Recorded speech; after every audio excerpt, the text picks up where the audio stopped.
Hello everyone, SirMonkeySuit is here, back again with Hunter x Hunter. We are on episode 9, and in the last episode, we are on the third phase, which is Trick Tower. So they have 72 hours to reach the very bottom, and they are basically going through it as opposed to scaling down the side because of those weird fucking monster creature things, whatever the fuck they are. I don't even know what they are, but they're weird as fuck.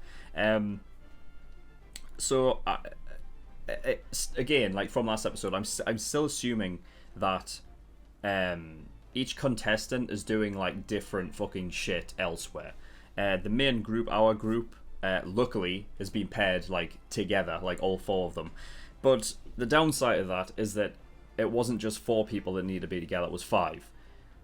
So of course we'd end up with Tomba, wouldn't we? The fucking guy who's trying to fuck over the rest of them because he's an ultra douchebag.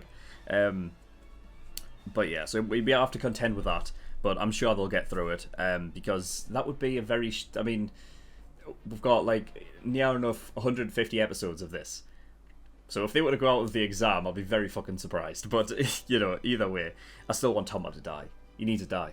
It's just what needs to happen. So, so yeah, they're up against their first real challenge, which is up against actual prisoners, because Trick Tower, you know, doubles as a prison as well as a place where they're holding their exam, apparently. So yeah, they're going up against prisoners, and if the prisoners hold them off, for each hour they hold them off, it reduces their sentence by a year, right? So yeah, they've got some reason to actually try and win. The first one was a death match against Tomba. Tomba, of course, fucking gave up because he's useless. I mean, I guess he would have, you know, in some way, not beknownst to him, he ended up doing the right thing, but, you know, still. Because he didn't do it for the right reasons, I still hate him for it. So yeah, the next one that is up is Gon, and he's up against that, like, that real, like, skinny, famished-looking guy, right? So yeah, I don't think there's anything else to really talk about, so we're just going to get in episode 9 and see what we get. So without further ado, let's go.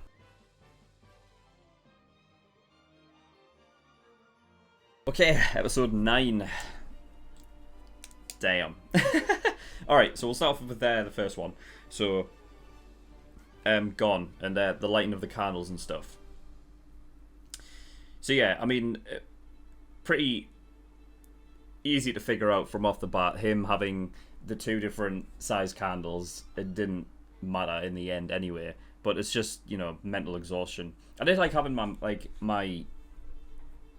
I did have like a theory, like maybe what would happen is they would never burn, so that he could literally just wait it out forever. You know what I mean? And that, like, his whole plan wasn't to win in the end. It was just to sort of prolong the whole thing. You know, I thought that might be what he was doing, but it seems to everything that the prisoners do seems to be in line with what they are in jail for. The reason why they're in prison. So, you know, you had the guy who's like a serial killer, right, at the very beginning. He wanted an out-and-out death match. The guy who was a serial bomber, his was using like oil and being able to set the candles flame even hotter and whatnot, you know. It didn't explode, but, you know, it's still similar kind of thing. And then the guy who's a fraud and blackmail and whatnot, the guy who's acting like he basically wants to put a front on that he is very, very dangerous, so that I guess Kurapika would like bow out and quit, because he wasn't going to kill him. Even Killua said that, like, you know, he doesn't have it in him to kill anybody, you know. So Killua was able to tell, like, even that far. His ability to read people is like nuts. Killua is just, you know what I mean? It, like, you can basically go, like, you can read them like a book, to an extent that, like, I mean, I can't read like anything that everyone is doing, you know what I mean? But Killua, he can tell, like, that far that he's not willing to kill other people.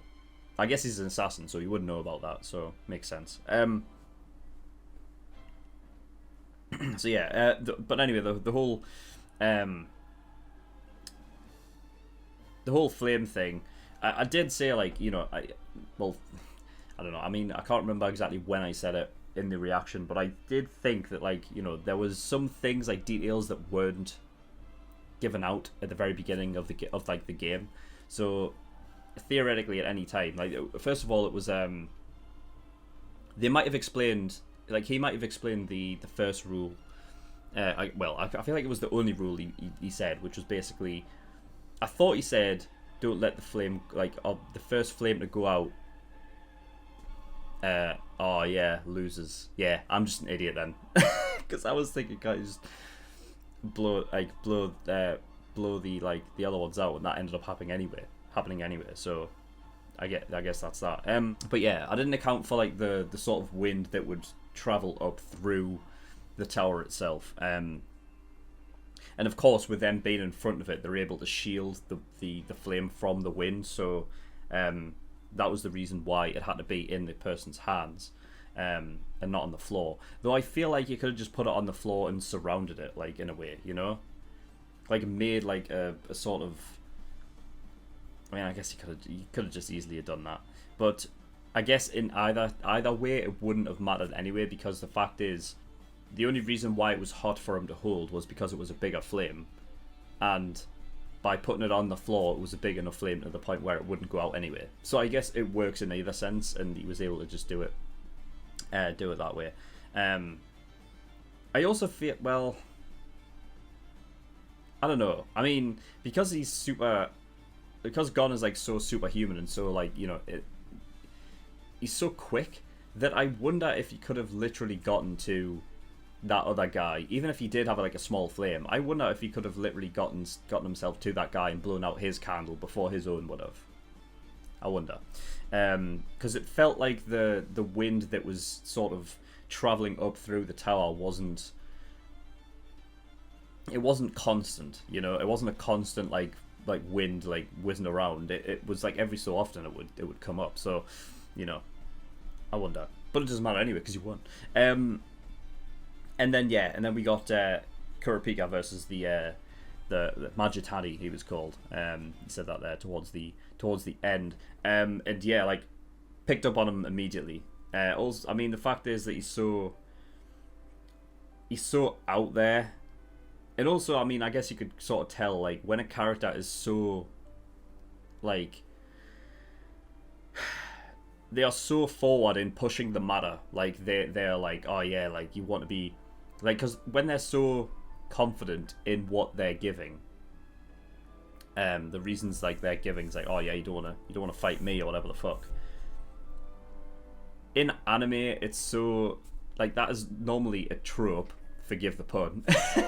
That's a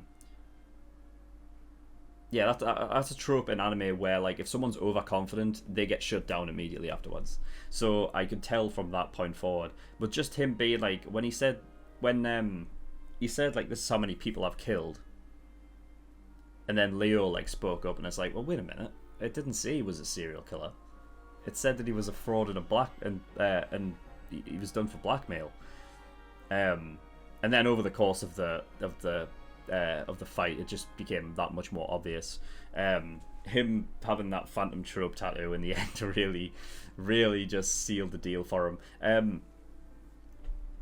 So he's got this, like, mechanical arm on the inside. So I'm guessing then, is he human? But he's just been I guess it doesn't matter. We don't really need details on this guy, because really, how long is he going to be in this show for? I feel like that's it, really. You might, like, have, like, a slight appearance now, like after this whole challenge is done, but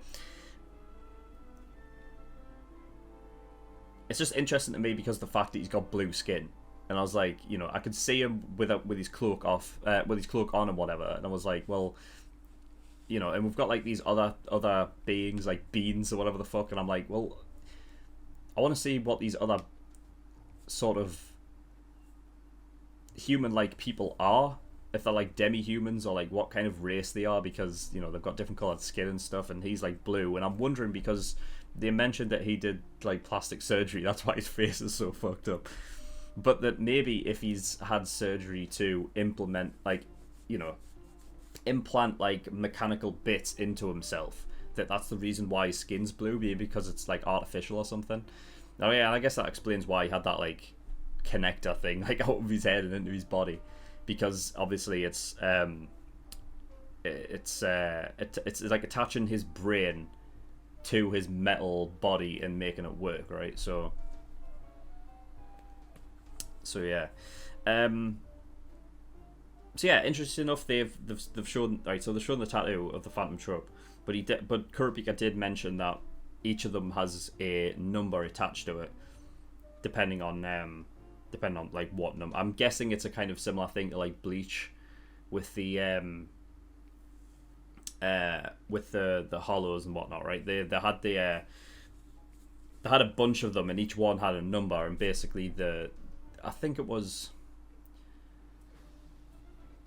Ah, fuck! It's been so long since I watched Bleach. Was it the case of like, depending on what number they were, depending on how strong they were? I think that was the case, but I can see it being similar to that. Like, you know, like number 1 being the highest, and then everything, you know, kind of they get like, you know, weaker as the numbers go. But we'll just have to wait and see. So yeah, he's afraid of even when he sees spiders, he's like that as well. So I'm sure that's going to come up at some point. Like, you know what I mean? Like, I can just see it. So Kurapika fucked him up. Royally fucked him up. He didn't even allow him to get the surrender out. He was like, nah, you're not getting away with this. So yeah, I kind of underestimated Kurapika then, because I was thinking he could probably he was going to kill Majitani there. I thought he was going to kill him because, and I'm saying I underestimated Kurapika in the sense that like I was thinking that maybe when he becomes Scarlet-Eyed and whatever, that he can't control his emotions, or like well, obviously he can't control his emotions, but he can't, he's not able to sort of think straight. But even in that whole thing, he was able to, right? He was able to you know, see the little details, like, oh, you're not part of the Phantom Troop and whatever the fuck. And even before then, he knew that he was talking shit. So yeah. The Scarlet Eyes thing as well. Do they exhaust him? Like, does the Scarlet Eyes thing... Because I remember them talking about it, and they did, like, shed some kind of detail on it, where they said that they glow red whenever they're highly... Like, their emotions are very high. I don't know if that just pertains to rage, because it could be a case of like, oh, if someone's extremely sad, they get red eyes. I don't know if that's how it works. I just remember them saying if their emotions are high, so I don't know if it works in other emotions. And if it does, it's sort of, I wonder if it's a case of like, by heightened emotions, their eyes glow red, but then that also extends that emotion out. I don't know. So if you was to get like really happy, like if he was to get like very happy and his eyes would go red, but then it just extended it so he becomes ridiculously happy. I don't know. Nah, that's probably not how it works. But they exhaust him in some way. Now, I can see it being both ways. I can see it being a case of like Scarlet Eyes, even though we know the detail of it's just heightened emotion, and that's the reason why you can see the red eyes, that it maybe gives him some, I don't know, because if it does extend that sort of emotion, then maybe it is just a mentally exhausting thing, and that's the reason why he's like breathing heavily. I don't know. I want to know if it gives him some kind of extra sort of physical, you know, power, but we haven't really been told that yet, so I don't know. But anyway, yeah, and yeah, we have Leo up next, so I'm guessing he's going to lose because this all has to play out. I mean, it has to come down to the last person, otherwise it's pointless. You know what I mean? It would be great if they subvert my expectations and, like, you know, and Leo actually does it, but I just don't see it happening. I feel like Leo has to lose because he's confident, right? He's too confident. And to have 3 of the prisoners lose, like, 3 on the bounce is a bit much. You know what I mean? So it's going to be up to Killua to basically get them through. And out of everyone, Killua is the one that will win. Like, you know, out of everyone, if you asked me this like beforehand, like who will win, Killua would have been at the top of my list. He's definitely going to win his round, you know. So So yeah, but yeah, I like I'm liking the characters and their ability to pick up depending on their like skill level or their or basically what they are good at. So everything Gon picks up on, he might pick up on things that Killua has picked up on, but in a different way, just due to instinct as opposed to actually like you know, to seeing through somebody, you know. But I love those little sort of like bits of dialogue where it pertains to their character, and it just enhances that character much more. So I like that between those two. And then Leo's just completely oblivious. But that's not his character though. You know what I mean? I think his character is to be genuine and caring, and that is his quality. You know what I mean? You know, that's his like highest quality, and that's the one that his is focused around. You know what I mean? But he might not be the smartest or anything like that, but he's the most caring. So yeah. But yeah, that is all for episode 9. So I'm gonna get into episode 10 after this. So yeah, thank you everyone for watching. In the description below, I've linked certain things. One of them is the Discord. If you want any information regarding my content, get yourself over there, and you can come over and talk to me or the community. And Patreon. So I do have a Patreon. If you do want to support me, that would be very much appreciated. There's a bunch of different tiers and rewards depending on how much you want to support me with. So there's the early access tier, $5 a month, gives you access to shows a week early, and you get 4 episodes of this show, Hunter x Hunter, every week. So if you're clamoring for a lot of episodes as fast as possible of Hunter x Hunter, you want to become an early access tier patron.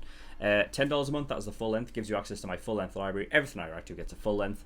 $15 a month, that is the exclusive tier. That gives you access to a bonus show I'm currently reacting to, which is 7 Deadly Sins. So if you're interested in watching me react to that, you're going to become over there. And you want to go over there and become an exclusive tier patron. $50, that's the elite tier. Every time you pay $50, you get a choice for show that you want me to react to, and I will react to it. It'll go at the back of the list, span about 7 shows. Might take me a while to get around to it, but I will do eventually. But if you don't want to wait that long and you want your show to be reacted to next, then you want to get God tier, which is $100. But that is all, so thank you everyone for watching. I'll see you all next time. Bye bye.